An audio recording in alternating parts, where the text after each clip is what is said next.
Hindi ako. Nag-iyakan. Okay, bigyan mo na sakit na ulo. Huwag kang magsasawang bayaran yung mga utang ko.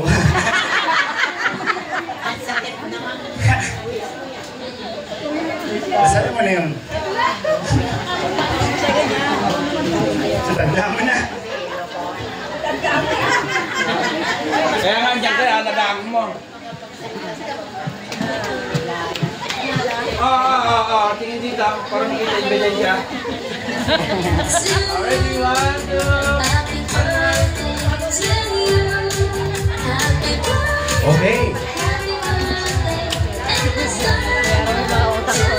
Okay, Tita Imelda. Pinakasabi po ni Tita Rio, meron daw po siya sa iyo surprise. Surprise daw po para sa mga guests. Okay. May surprise daw po si Tita Rio para sa mga guests. Ano po kaya ang mga guest surprise? Ano po yung mga surprise natin sa ating guests? Guess lang ba? Sa guest. Kaya may parapol ba si Tita Rio? Kasi dito kami sinali dyan. Tita Rio, baka sin. Lahat daw po nag-guest daw po dito. May pa-surprise daw po. Okay. So, hinahanda pa lang po pala yung surprise natin. So, pupunta po muna sa bawat table ko. Kumustahin ko po muna. Ay, gutom na kami.